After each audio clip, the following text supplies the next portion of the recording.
Legs are important, back is important, chest is important, but what about our arms?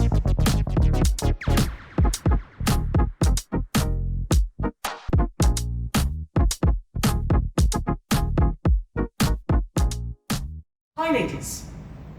Okay, so legs are important, back is important, chest is important, but what about our arms?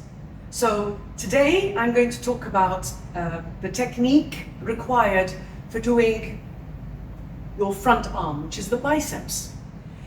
Now, it's very important to get the technique for this exercise right. So I'm going to talk about just a few things about positioning, load, where to position your elbows, and how far to take the dumbbell when you are doing and performing the exercise. So, as usual, anytime we do an exercise for the upper body, we need to maintain strong core. So to maintain a strong core, we need to keep our knees slightly bent. Okay, because as soon as you bend your knees, your core adjusts to whatever you want to do. So it's in play. All right, so once you've picked the load, and always remember, you need to be careful when you pick the load for the bicep. The next thing is the positioning of your body. So if I'm going to hold onto a weight, I need to make sure that my shoulders and chest are opened up, because this allows the shoulder to be absolutely ready for the move you're doing. So once I've got my shoulders out, my chest is lifted and I'm ready, my core is engaged, my hands are at my side. So I'm going to hold on to that weight. Now, the range that you're going to take the weight through. So you're going to take the weight through a full range. Try not to bring it all the way up because otherwise you lose the contraction. So keep it a little bit, about 45 degrees if I'm going to show you. So when you come up, about just where your chest is, where you squeeze. So don't try to take it all the way up, because your wrists will actually start to rotate. So it's very important to keep that wrist nice and tight. Make sure that your range is all the way up. Make sure that it's about a 45 to 40 degree angle once you get there, and take it all the way down again. Don't try to completely release, because once you completely release, look what happens to your shoulders.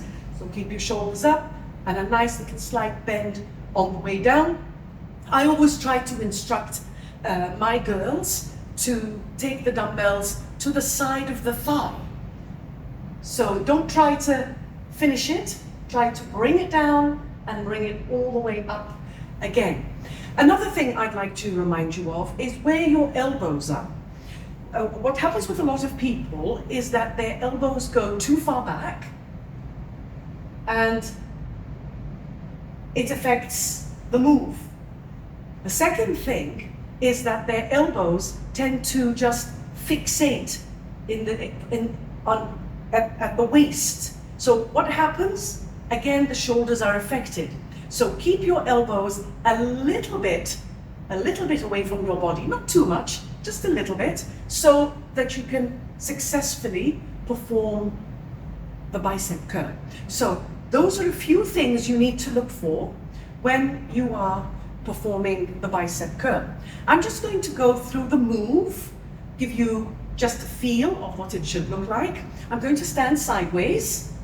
So I'm imagining I've got a dumbbell in my hands. You'll notice my knees are slightly bent, my shoulders are lifted up. I'm holding my weight and I'm going to take it up and down.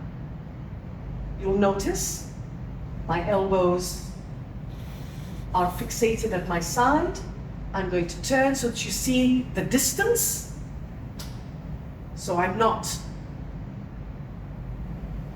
And this one is the last one. And never forget to breathe, of course. So you breathe in as the dumbbells come up, and you exhale as the dumbbells come down.